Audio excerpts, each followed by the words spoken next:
عباده الذين اصطفى اما بعد محترم دینی بہنوں، اللہ جل جلالہ و امن والہ ہمارا خالق ہے، ہمارا مالک ہے۔ خالق کہتے ہیں پیدا کرنے والے کو، اور مالک کہتے ہیں گردنی کو۔ ہمیں پیدا کرنے والا بھی اللہ ہے، اور ہمارا جو مالک ہے، ہمارے اوپر جو قبضہ ہے وہ بھی اللہ کا ہے۔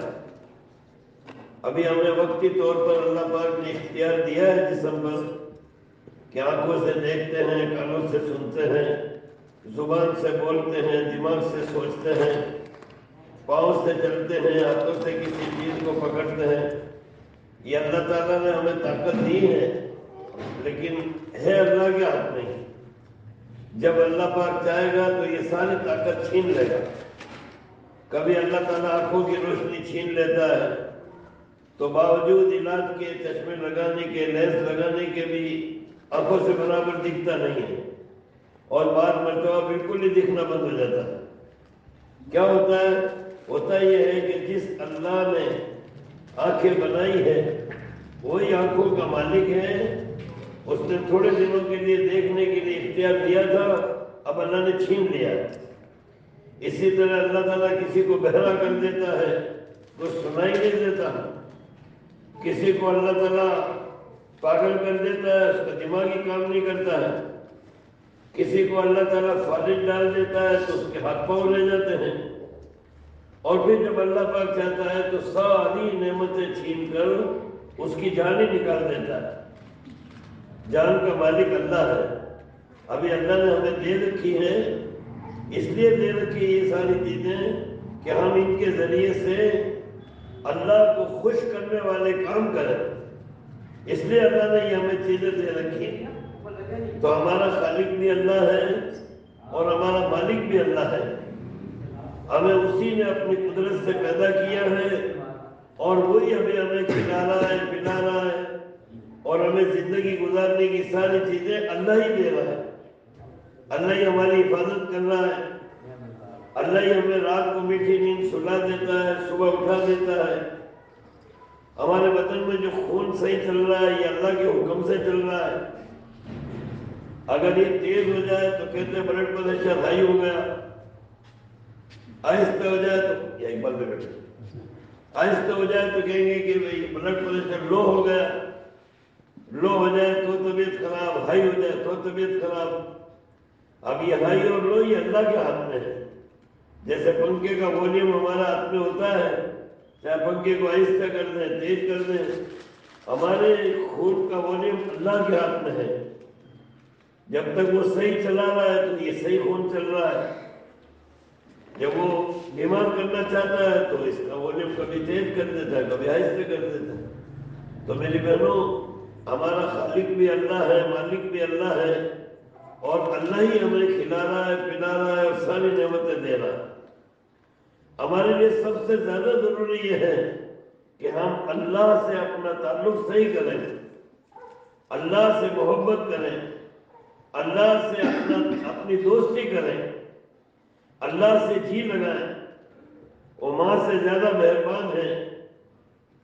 اللہ پاک اپنے ہر بندے پر، اپنی ہر بندی پر ماں سے بھی زیادہ مہربان ہے۔ حدیث کے اندر آتا ہے، میرے بندو میں تمہاری ماں سے زیادہ تم سے محبت کرتا ہوں۔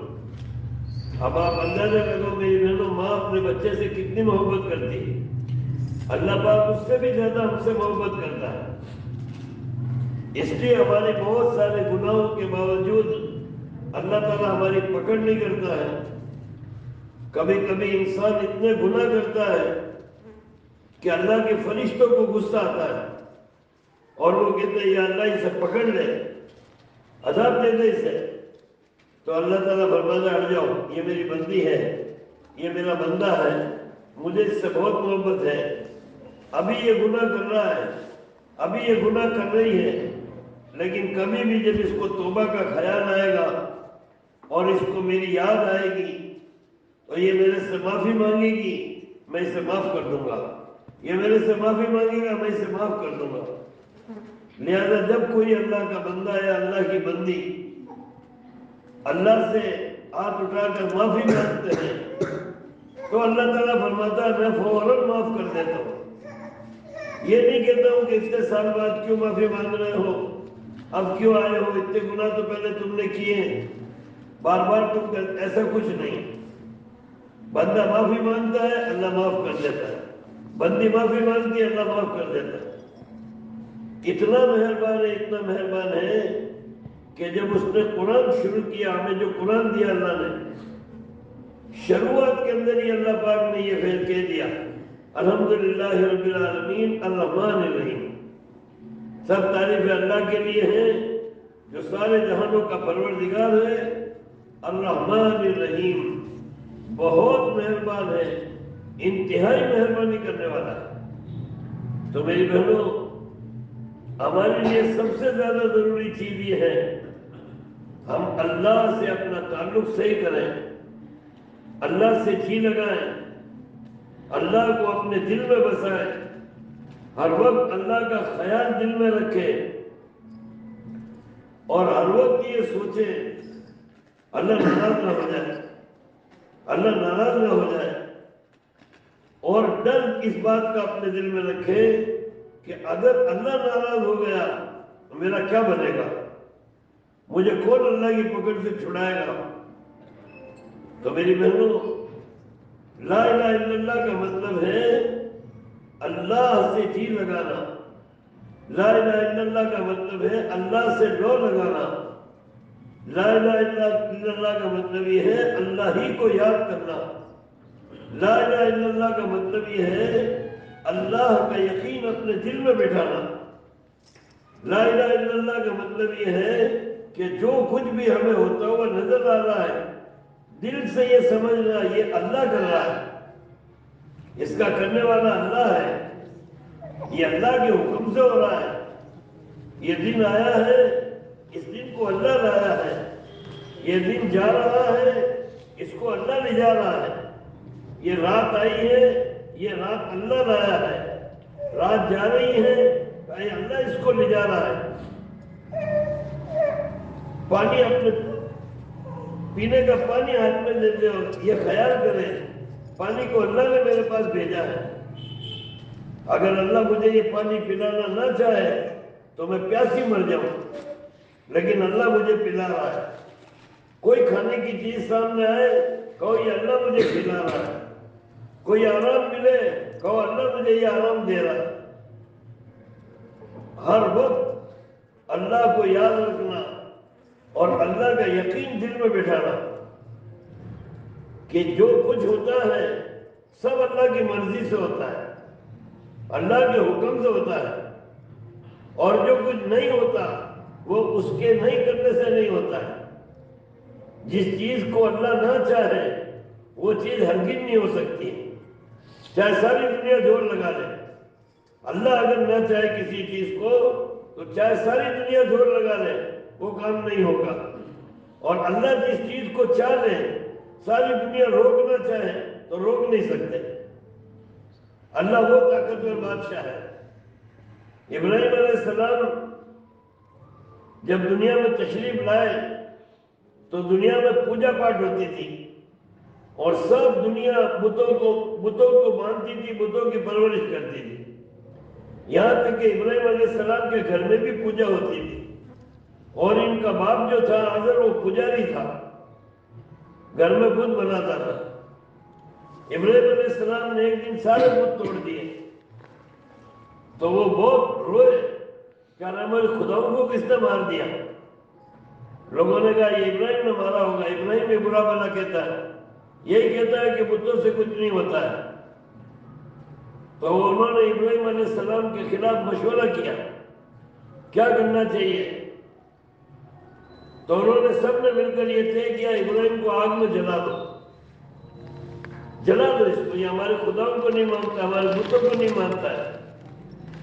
اب اس وقت کا جو بادشاہ تھا نمرود، وہ بھی پجاری تھا، کافر تھا. اس نے آرڈر لگا دیا کہ لکڑیاں اکٹھی کرو، آگ لگاؤ اور ابراہیم کو آگ میں ڈال دو. اب ساری پبلک جلانا چاہ رہی، بادشاہ بھی جلانا چاہ رہا، اور بہت بڑے پیمانے پر انہوں نے آگ جلائی، کھڈا کھود کر لکڑیاں اس میں جمع کری اور پھر لکڑیوں کا پہاڑ بنایا اور اس کو لگایا، خطرناک قسم سے آگ لگنے لگی۔ ابراہیم علیہ السلام کو بچانے والا دنیا میں کوئی انسان نہیں تھا، یہاں تک کہ ان کے جو باپ تھے وہ بھی جلانے میں تھے کہ جلا دو اس کو، میرے بیٹے کو۔ لوگ بھی کہہ رہے تھے جلا دو، ساری پبلک کہہ رہی تھی جلا دو، بادشاہ بھی کہہ رہا تھا جلا دو، اور جو جلانے والا اور بچانے والا اللہ ہے وہ اوپر سے یہ فیصلہ کر رہا تھا کہ مجھے ابراہیم کو بچانا ہے۔ اب کیا ہوتا ہے میری بہنوں، سب نے مل کر ابراہیم علیہ السلام کو آگ میں ڈالا، رسیوں سے باندھ کر، رسیاں جل گئیں، ابراہیم علیہ السلام کا روح بھی نہیں جلا۔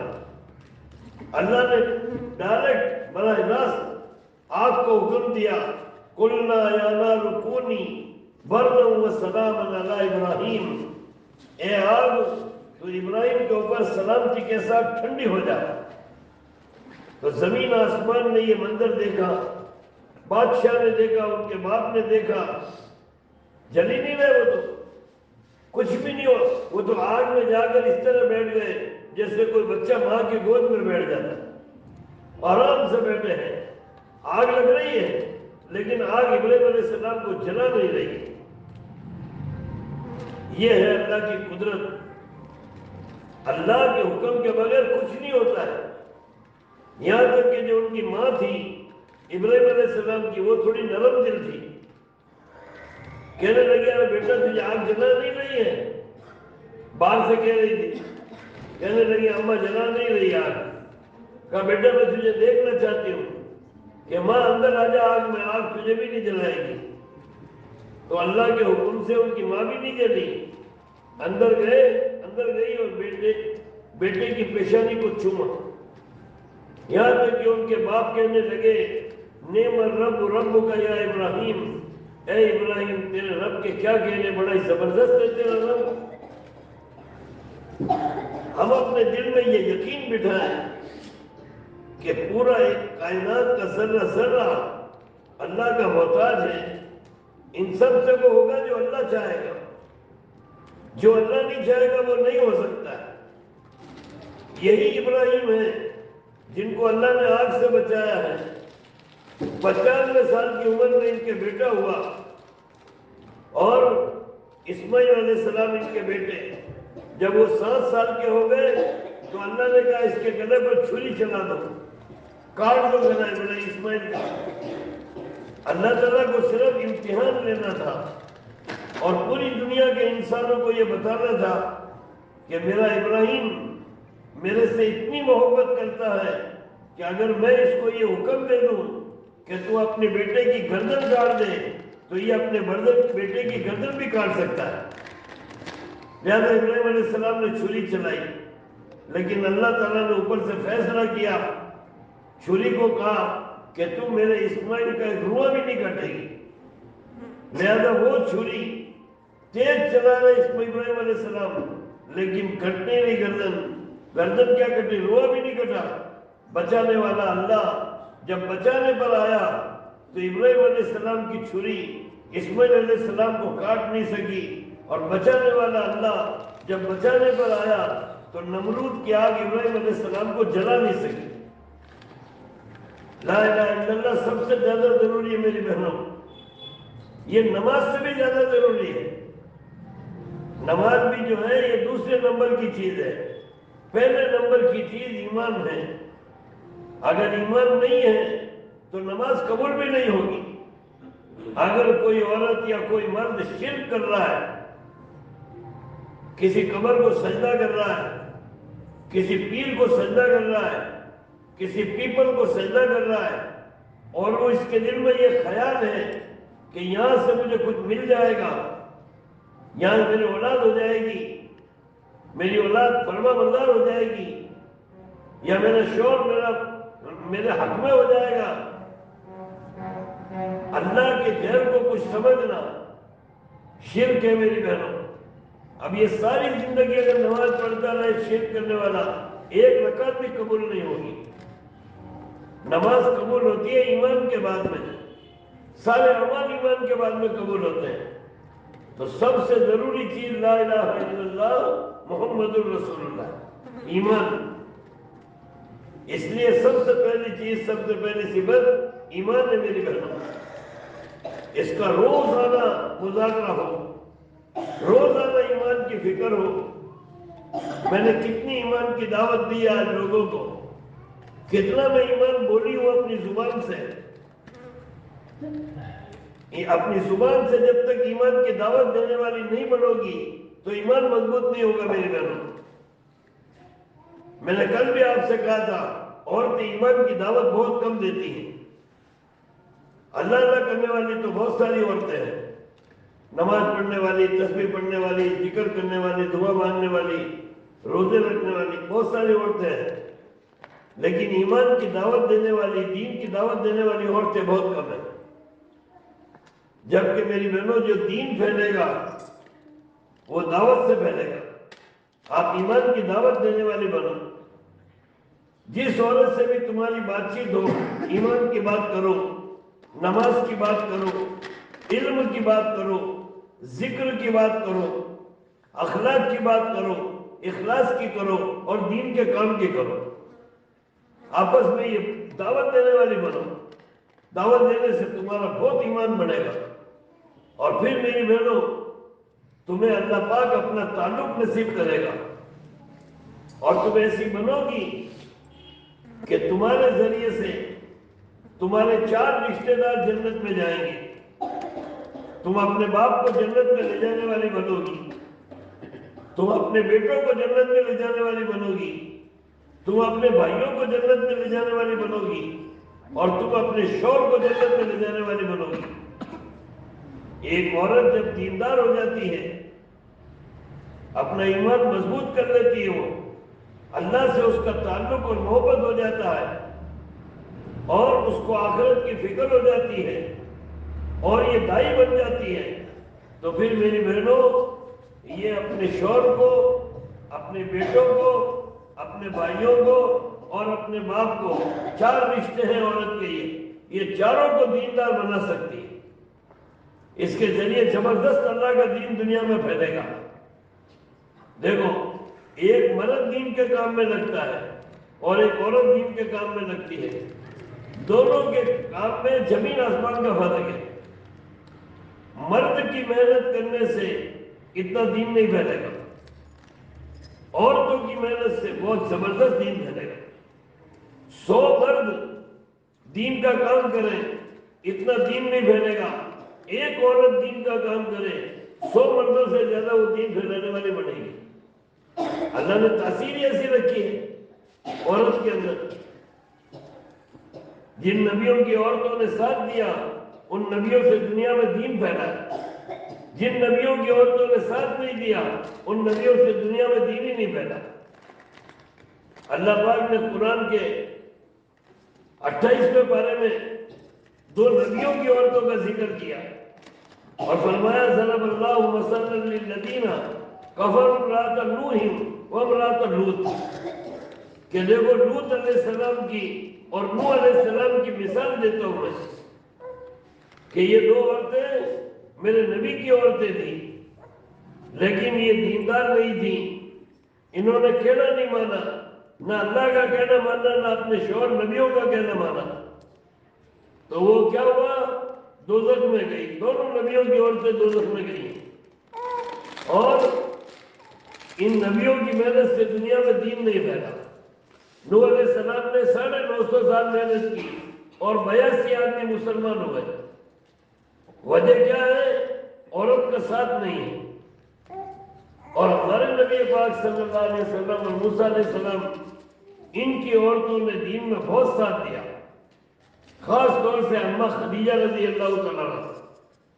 آپ عورتیں حضور کی سب گھر والیوں کے قصے پڑھا کرو، پوچھا کرو اپنے شوہر سے کہ ہمیں حضور کی بیوی کا قصہ سناؤ۔ سب سے پہلی بیوی حضرت خدیجہ رضی اللہ تعالیٰ عنہ ہے، اور وہی حضور کے ساتھ زیادہ رہی ہیں. باقی عورتیں تو کوئی سال 2 سال 4 سال ساتھ رہی. آخر زمانے میں وہ نکاح ہوئے تھے. وہ تو اللہ نے کروائے تھے دین پھیلانے کے لیے. وہ کوئی حضور نے شوق سے نہیں کیا تھا. اصل جو آپ کا نکاح ہے وہ ایک بیوہ عورت سے 25 سال کی عمر میں ہوا تھا. اور حضور کی عمر 50 سال تھی جب حضرت خدیجہ کا انتقال ہوا. 25 سال میں حضور کے ساتھ رہی تھی. لیکن میری بہنوں خدیجہ رضی اللہ تعالیٰ عنہ نے ہمارے نبی کا اتنا ساتھ دیا، اتنا ساتھ دیا اور اتنا مال خرچ کیا ہمارے نبی پر، کیونکہ یہ بڑی مالدار عورت تھی. بہت بڑی ان کی تجارت تھی کپڑے کی. ملک شام ان کا مال جایا کرتا تھا. مالدار عورت تھی. جب حضور سے شادی ہو گئی تو اپنی ساری دولت حضور کے قدموں میں لا کے ڈال دی. اور جب اللہ نے آپ کو نبی بنایا تو انہوں نے کہا یا رسول اللہ میں آپ کا ساتھ دیتی ہوں، آپ پر ایمان لاتی ہوں. سب سے پہلے حضرت خدیجہ نے کلمہ پڑھا اور پھر حضرت خدیجہ نے ہمارے نبی کا اتنا ساتھ دیا، اتنا ساتھ دیا کہ پوری دنیا میں دین کے پھیلنے کا ذریعہ اللہ نے حضرت خدیجہ کو بنایا. یہاں تک کہ ایک وقت آیا کہ خدیجہ رضی اللہ تعالیٰ کا جتنا مال تھا ہمارے نبی نے سب خرچ کر دیا. ایک درہم بھی گھر میں باقی نہیں رکھا، ایک مٹھی جو بھی باقی نہیں رکھے. تو اللہ پاک نے فرشتہ بھیجا. جبرائیل علیہ السلام آئے اور آ کر کہا یا رسول اللہ خدیجہ کو کہو اللہ نے سلام کہلایا. اللہ اکبر. یہ نبیوں پر آتا تھا سلام، ایک عورت پر آ رہا ہے. کب آ رہا ہے؟ جب اس عورت نے اپنا سب کچھ اللہ کے راستے میں قربان کر دیا. ان کی محنت کی برکت سے پوری دنیا میں دین پھیلا. سوالات صحابہ تیار ہوئے اور آج تک جو دین ہے اس سب کا ثواب حضرت خدیجہ کو مل رہا ہے. جب حضرت خدیجہ کا انتقال ہوا ہمارے نبی بہت روئے اور خدیجہ کی بہت تعریف کی کہ میری خدیجہ ایسی تھی، خدیجہ ایسی تھی، اس نے دین میں اتنا ساتھ دیا. بہت یاد کرتے تھے آپ حضرت خدیجہ کو. تو میری بہنوں، میرے عرض کرنے کا مطلب یہ ہے کہ ایک عورت دین کا کام میں اگر لگتی ہے تو دین زبردست پھیلتا ہے. اور یہ جتنے بڑے بڑے اولیاء اللہ ہیں آپ ان کی تاریخ پڑھو تو پتہ چلے گا کہ یہ اولیاء اللہ بعد میں بنے ہیں. ان کی ماں پہلے ولی اللہ بنی ہے. یہ ولی اللہ عورت کے بیٹے ہیں. جب اللہ نے ان کو ولی بنایا، سارے ولی اللہ کا یہی حال ہے. خود یہ ہمارے جو مولانا الیاس صاحب رحمۃ اللہ علیہ جن سے اللہ نے تبلیغ کا کام لیا، ان کی ماں 40 پارے روزانہ پڑھتی تھی. 30 پارے پڑھ کر پورا قرآن کر کے 10 پارے اور پڑھ لیتی تھی. کتنی نیک عورت ہوگی. اللہ پاک نے ان کو بیٹا ایسا دیا کہ بیٹے نے پوری دنیا میں اللہ کا دین پھیلا دیا. تو میری بہنوں، آپ دیندار بننے کی نیت کرو، دین کا کام کرنے کی نیت کرو. آج کے زمانے کی عورتوں کو مت دیکھو. اگر ان کو دیکھو گی تو تمہاری زندگی کی راہ بدل جائے. یہ تو سونے چاندی کے پیچھے، روپیے پیسوں کے پیچھے اور فیشن کے پیچھے مر رہی ہیں. اسی میں ان کی زندگی برباد ہو رہی ہے. نہ ان کی زندگی میں نماز ہے، نہ ان کی زندگی میں کوئی تقویٰ ہے. ان کو دیکھ کر اگر چلو گی تو برباد ہو جاؤ گی. تم تو صحابہ کی عورتوں کو دیکھ کر چلو، حضور کی عورتوں کو دیکھ کر چلو، حضور کی بیٹیوں کو دیکھ کر چلو، تو پھر اللہ تعالیٰ تمہیں دیندار بنائے گا. دیندار بننے کی نیت کرو میرے بھائی. دیندار بننے کے اندر سب سے بنیادی چیز نماز ہے. نماز کے بغیر کوئی دیندار نہیں بنتا ہے. اس کی ایسی فکر لے لو میری بہنوں کہ تمہارے گھر میں ایک بھی بچہ نماز کو قضا نہ کرے. بعضی عورتیں خود تو نماز پڑھتی ہیں لیکن اپنے اولاد کی نماز کی وہ چنتا نہیں کرتی، تو پھر اولاد بے نمازی ہوتی ہے. اولاد بے دین ہوتی ہے. بعض عورتیں خود تو روزہ رکھتی ہیں لیکن اپنی اولاد کو روزہ رکھوانے کی فکر نہیں کرتی. ہمارے محلے میں ایک ایسی عورت تھی جو 3 ساڑھے 3 بجے اٹھ جایا کرتی تھی، تہجد پڑھتی تھی، بہت دیر تک قرآن پڑھتی رہتی تھی، لیکن وہ عورت دائی نہیں تھی، دین کے کام کی اسے فکر نہیں تھی، تو اپنی خود کی اللہ اللہ کرتی تھی. پوتے بے نمازی، پوتیاں بے نمازی، بیٹے بے نمازی، بیٹے کی بہو بے نمازی، وہ سب سچے پڑے رہتے تھے، یہ اپنی تہجد پڑھتی رہتی تھی. تو اولاد کی تو کوئی چنتا نہیں ہے. اب کر اولاد جہنم میں جائے گی تو وہ کیا کرے گی؟ ایک عورت تھی جو 6 مہینے کے روزے رکھتی تھی، اپنے ایک بیٹے کو روزہ نہیں رکھوایا اس نے. اب وہ بیٹے بڑے ہو گئے، ان سے روزہ ہی نہیں رکھا جاتا ہے. اب ان سے اگر کوئی روزہ رکھے تو ہم الٹی ہوتی ہے، ہم نے کبھی رکھا ہی نہیں، ہماری ماں نے ہمیں روزہ ہی نہیں رکھنے دیا. رمضان میں ہم کہتے تھے ہم روزہ رکھے، کہ نہیں بیٹا میں تمہارے پتی کے 6 مہینے کے روزے رکھوں نہیں، تم کا روزہ رکھو، روزہ رکھو گے تو کام پہ نہیں جاؤ گے. کام پہ بھیجنے کی لالچ میں وہ روزے نہیں رکھواتی تھی، خود رکھتی تھی. تو بہت ساری عورتیں خود تو دیندار ہوتی ہیں لیکن چونکہ وہ دین کی فکر نہیں ہوتی ہے تو وہ اپنے گھرانے کو دیندار اور نمازی نہیں بناتی. تو آپ میری بہنوں اس بات کی نیت کرو کہ میرے گھر میں کوئی بے نمازی نہیں رہے گا. نماز کا ماحول بناؤ، ایک وقت کی بھی کسی کی نماز قضا مت کرنے دو کہ نہیں نماز کوئی حال میں قضا نہیں ہوگی. اور نماز کو سیکھو، نماز کو جی لگا کے پڑھو، اچھا پڑھو نماز کو. ایک نماز ایسی ہوتی ہے کہ بس پڑھ رہے نماز، بہت جلدی نماز پڑھ دی، نہ رکوع صحیح کیا نہ سجدہ صحیح کیا، تو پھر ایسی نماز تو منہ پر مار دی جائے گی. نماز جی لگا کے پڑھو، اطمینان سے پڑھو، ٹھہر ٹھہر کر پڑھو، اور نماز میں اللہ کا دھیان جماؤ. پوری نماز صحیح صحیح یاد کرو. نماز کو اچھا بناؤ میری بہنوں، اور نماز کا ماحول بناؤ. روزانہ اپنے گھر میں نماز کے بارے میں بات چیت ہونی چاہیے.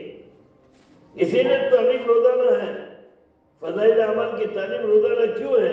کہ ہمارے گھر میں روزانہ نماز کی، ایمان کی بات چلے.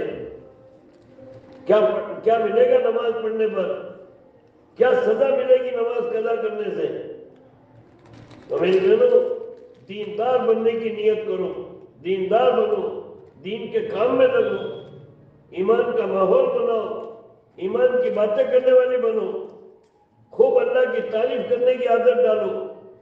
اللہ پاک کی جو صفات ہیں ان کو یاد کرو، ان کو بولو کہ اللہ پاک غفور الرحیم ہے، اللہ پاک ستار ہے، گناہوں کو چھپانے والا ہے، ہمارے عیبوں پر پردہ ڈالنے والا ہے. اللہ غفار ہے، ہماری مغفرت کرنے والا ہے. اللہ پاک علیم ہے، ہر چیز کا جاننے والا ہے.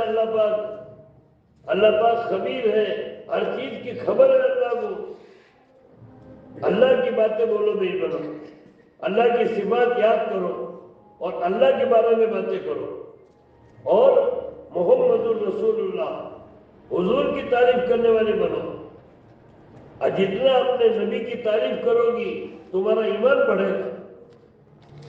ہمارے نبی نبیوں کے نبی ہیں، ہمارے نبی نبیوں کے رسولوں کے رسول ہیں، ہمارے نبی سارے رسولوں کے سردار ہیں، ہمارے نبی سارے رسولوں کے سرتاج ہیں.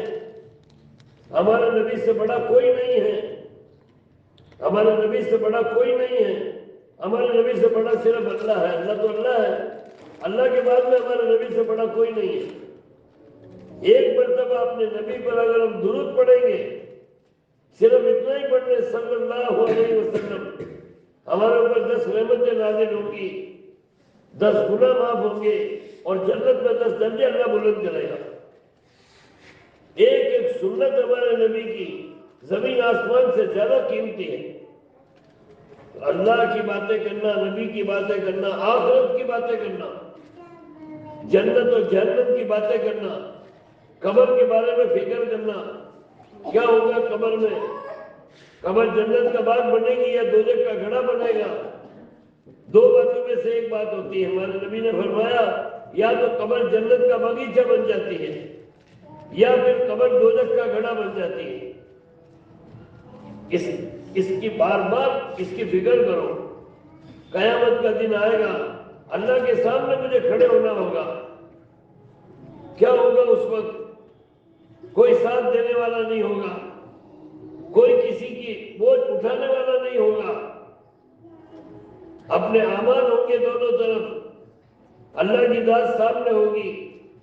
بڑا خطرناک اور ہولناک دن ہے وہ قیامت کا دن۔ کیا بنے گا میرا قیامت کے دن؟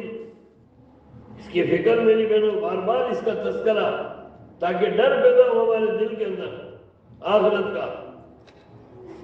جنت کیسی ہے، دوزخ کیسی ہے، جنت کی نعمتوں کو سوچنا، تاکہ ہمیں شوق ہو جنت کا کہ اللہ پاک نے ہمارے لیے کیسی جنت بنائی ہے، جہاں سونے چاندی کے بنگلے ہیں، باغ و بہار ہے، ہمیشہ کی زندگی ہے، ہمیشہ کی جوانی ہے، ہمیشہ کی تندرستی ہے۔ کبھی جنت میں موت نہیں آئے گی، کبھی جنت میں بیماری نہیں آئے گی، کبھی جنت میں دکھ نہیں آئے گا۔ باغ و بہار جنت کے اندر، نوکر چاکر غلمان جنت کے اندر۔ اور دوزخ اللہ نے کیسی بنائی ہے، کیسی خطرناک جگہ ہے وہ، آگ ہی آگ ہے، سانپ ہی سانپ ہے، بچھو ہی بچھو ہے۔ یہ باتیں کرنے سے ایمان بڑھتا ہے میری بہنوں۔ تو اپنے ایمان کو بڑھانے کے لیے باتیں کرو، اللہ کی باتیں، رسول اللہ کی باتیں اور آخرت کی باتیں۔ اسی طرح سے نماز کے بارے میں فکر کرو، اسی طرح سے قرآن پاک کے بارے میں بات کرو، قرآن کے سیکھنے کا شوق پیدا کرو۔ کیا حلال ہے، کیا حرام ہے، کیا جائز ہے، کیا ناجائز ہے۔ چھوٹی سے چھوٹی بات کو پوچھو کہ یہ بات اللہ کو ناراض تو نہیں کرے گی، اس کا کیا مسئلہ بتاؤ ہمیں۔ جو اللہ کہے گا وہ کریں گے، جس سے اللہ منع کر دے گا اس سے ہم رک جائیں گے۔ اللہ پاک کو کثرت سے یاد کرو، صبح شام اٹھتے بیٹھتے اللہ کا نام لینے والی بنو۔ فجر کے بعد، عصر کے بعد اللہ پاک کے ذکر کا وقت ہوتا ہے، تیسرا کلمہ پڑھو، درود شریف پڑھو، استغفار پڑھو۔ ایک عورت ہمارے نبی کے پاس آئی، کہنے لگی یا رسول اللہ میں بوڑھی ہو گئی ہوں، آپ مجھے کوئی ایسا عمل بتا دو بیٹھے بیٹھے کر لو۔ تو آپ نے فرمایا 100 مرتبہ سبحان اللہ پڑھا کر 100 گناہ آزاد کرنے کا ثواب ملے گا، 100 مرتبہ الحمدللہ پڑھا کر 100 گھوڑے اللہ کے راستے میں دینے کا ثواب ملے گا، 100 مرتبہ اللہ اکبر پڑھا کر 100 اونٹ قربانی کرنے کا ثواب ملے گا، 100 مرتبہ لا الہ الا اللہ پڑھا کر زمین سے آسمان تک کی خالی جگہ ثواب سے بھر دی جائے گی۔ ایک مرتبہ درود شریف پڑھو گی 10 رحمتیں نازل ہوں گی، 10 درجے بلند ہوں گے، 10 گناہ معاف ہوں گے۔ استغفار، استغفر اللہ الذی لا الہ الا هو الحی القیوم واتوب الیہ، یا استغفر اللہ ربی من کل ذنب واتوب الیہ۔ یا اتنا نہیں یاد ہو تو خالی استغفر اللہ یہ بھی استغفار ہے، رب اغفر لی رب اغفر لی یہ بھی استغفار ہے۔ استغفار پڑھنے سے سارے گناہ معاف ہو جاتے ہیں، استغفار پڑھنے سے اللہ کا عذاب ہٹ جاتا ہے۔ قرآن پاک کی تلاوت کرو، روزانہ قرآن پڑھو میری بہنوں۔ یہ قرآن قبر میں ہمارا جی لگانے کے لیے آئے گا، یہ قرآن قیامت کے دن ہمیں شفاعت کرا کے ہمیں جنت میں داخل کرائے گا۔ قرآن کو سیکھو، قرآن کے سیکھنے کی فکر دلاؤ، سب قرآن کے پڑھنے والے بنے، کوئی بغیر قرآن کے نہ رہے۔ اور مسنون دعاؤں کا اہتمام کرو، سوتے وقت کی دعا پڑھو، صبح اٹھو تو دعا پڑھو، کھانا کھاتے وقت دعا پڑھو، کھانا کھانے کے بعد میں دعا پڑھو، گھر کا دروازہ بند کرو تو بسم اللہ پڑھ کے بند کرو۔ جو گھر کا دروازہ بسم اللہ پڑھ کے بند کیا جاتا ہے اس گھر میں شیطان نہیں رہتا ہے، اور جو بغیر بسم اللہ کے دروازہ بند ہوتا ہے اندر شیطان رہتا ہے۔ تو میری بہنوں، اللہ پاک کے ذکر کی فکر کرو، اپنے اخلاق کی فکر کرو، اپنی عادت اچھی کرو، لڑائی جھگڑے سے بچو، بدلہ لینے کی بھاونا مت رکھو، معاف کرنے کی عادت ڈالو۔ بہت سارے لوگ ہمیں ستائیں گے، بہت سارے لوگ ہمارا دل دکھائیں گے، معاف کر دو، اللہ کے لیے معاف کر دو۔ جو معاف کرنے کی عادت ڈالے گا اس کے اخلاق اچھے ہو جائیں گے، اللہ بھی اس کو معاف کرے گا اور پھر اللہ اس کی عزت کروائے گا۔ جو معاف کرنے والی ہوتی ہے اللہ اس کی عزت کرواتا ہے۔ کسی کی غیبت مت کرو، کسی کا برا مت چاہو۔ تمہارے سے غلطی ہو جائے تو معافی مانگ لو، دوسرے سے غلطی ہو جائے تو معاف کر دو۔ بات تو یہی ہے، یا تو اس سے غلطی ہوگی یا اپنے سے غلطی ہوگی۔ اگر اپنی غلطی ہوئی ہے معافی مانگ لو، اگلے سے غلطی ہوئی ہے تو معاف کر دو۔ اچھے اخلاق بناؤ میری بہنوں۔ ایک صحابی آئے، کہنے لگے یا رسول اللہ ہمارے محلے میں ایک عورت ہے، نماز بہت پڑھتی ہے، تہجد بھی پڑھتی ہے، روزے بھی بہت رکھتی ہے، لیکن اخلاق اچھے نہیں ہے، بہت لڑتی ہے، وہ سب رشتہ داروں سے اس کا جھگڑا رہتا ہے، پڑوسیوں سے وہ لڑتی رہتی ہے۔ آپ نے فرمایا یہ دوزخ میں جائے گی۔ پھر ایک صحابی آئے، کہنے لگے یا رسول اللہ ہمارے محلے میں ایک عورت ہے، فرض نماز تو پڑھتی ہے، تہجد نہیں پڑھتی ہے، رمضان کے فرض روزے تو رکھتی ہے لیکن عام دنوں میں نفلی روزے نہیں رکھ پاتی، لیکن یا رسول اللہ اخلاق بہت اچھے ہیں، لڑائی جھگڑا کسی سے کرتی نہیں ہے، سب پڑوسی راضی رہتے ہیں، رشتہ دار اس کے سب خوش رہتے ہیں، بہویں اس کی سب راضی رہتی ہیں، لڑائی کسی سے نہیں اس کی، اخلاق بہت اچھے ہیں۔ آپ نے فرمایا یہ عورت جنت میں جائے گی، اچھے اخلاق جنت میں لے کر جائیں گے۔ اور میری بہنوں اپنی نیتوں کے اندر اخلاص پیدا کرو۔ دیکھو ہر کام کرنے میں آدمی کی کوئی نیت ہوتی ہے کہ میں یہ کام کیوں کر رہا ہوں، تو ہم کوئی بھی نیک کام کریں، چاہے کوئی مسجد کے اندر چندہ دے یا کسی غریب کو کھانا کھلائے یا کسی غریب کو کپڑا دے، کوئی بھی نیک کام کرے، نماز پڑھے، ذکر کرے، تلاوت کرے، دعا مانگے، جماعت میں جائے، کوئی بھی نیک کام کرے، ہر نیک کام کرنے میں ہماری نیت یہ ہونی چاہیے کہ میں اس کام سے اللہ کو راضی کرنا چاہتی ہوں، بس میرا اللہ میرے سے راضی ہو جائے، مجھے دنیا سے اپنا ناموری نہیں کروانی ہے، دنیا کے لوگوں سے اپنی تعریف نہیں کروانی ہے، مجھے تو اللہ کو خوش کرنا ہے، ناموری کے لیے کوئی کام نہ کرنا۔ اس لیے کہتے ہیں کہ اللہ کے راستے میں جب کچھ خرچ کرو تو چھپا کے کرو، دکھاؤ مت کسی کو، ایک ہاتھ سے دو دوسرے ہاتھ کو پتہ ہی نہیں چلے۔ تو اپنی نیتوں کے اندر اخلاص پیدا کرو۔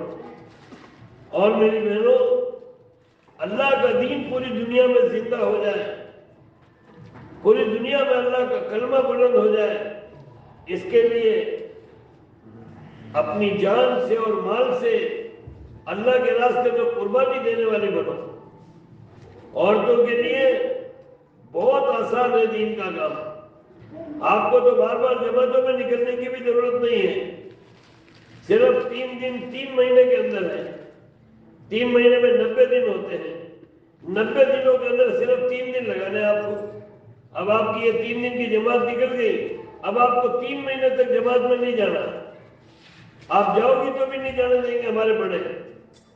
عورتوں کا جماعت میں پھرنا اتنا ضروری نہیں ہے، عورتوں کا اپنے گھر میں رہ کر دینی ماحول بنانا ضروری ہے، اس لیے 3 مہینے میں ایک مرتبہ 3 دن ہے، اور پورے سال کے اندر صرف 10 دن ہے، اور 3 سال کے اندر ایک مرتبہ چلہ ہے، وہ بھی اگر کوئی سارے قواعد پورے ہو تو۔ اصل دین کا کام کیا ہے؟ اصل دین کا کام یہ ہے کہ عورت اپنے گھر کی 4 دیواری میں رہ کر اپنے گھر میں دینی ماحول بنائے، اور اپنے گھر میں ایسا ماحول بنائے کہ اللہ کی کوئی نافرمانی گھر کے اندر نہ ہو، اور جتنے بالغ مرد ہیں آپ کے والد ہوں یا آپ کے شوہر یا آپ کے بھائی یا آپ کے بچے، آپ سب کی ترتیب بناؤ جماعت میں جانے کی، بہت فکر کے ساتھ کہ نہیں تمہیں جماعت میں جانا پڑے گا، تم جاؤ سب باری باری، سب اللہ کے راستے میں جاؤ، اپنے مردوں کا باقاعدہ وقت لگواؤ اور مقامی طور پر اپنے مردوں سے دین کا کام کرواؤ۔ آپ کو معلوم ہونا چاہیے کہ مسجد میں مشورہ کب ہوتا ہے، تعلیم کب ہوتی ہے۔ اب اگر آپ کو پتہ چلے کہ بھئی مسجد میں مشورہ عشاء بعد ہوتا ہے، تعلیم عشاء بعد ہوتی ہے، تو آپ کے گھر کے مرد اگر جلدی آ جائیں تو آپ ان سے پوچھو کہ تم جلدی کیسے آ گئے، مشورے میں نہیں بیٹھے کیا، تعلیم میں نہیں بیٹھے کیا، جاؤ واپس جاؤ تعلیم میں بیٹھو جا کے، بغیر تعلیم کے مت آیا کرو، مشورے کے بغیر مت آیا کرو۔ تمہاری ملاقاتوں کا کیا وقت ہے، کب جاتے ہو ملاقاتوں میں کہ میں عصر کے بعد، تو کوئی بات نہیں، عصر کے بعد وہ آ جائے تو کوئی ملاقاتوں میں نہیں گئے گا، آپ کہہ رہے تھے نہیں ملاقاتوں میں عصر بعد جاتا ہوں۔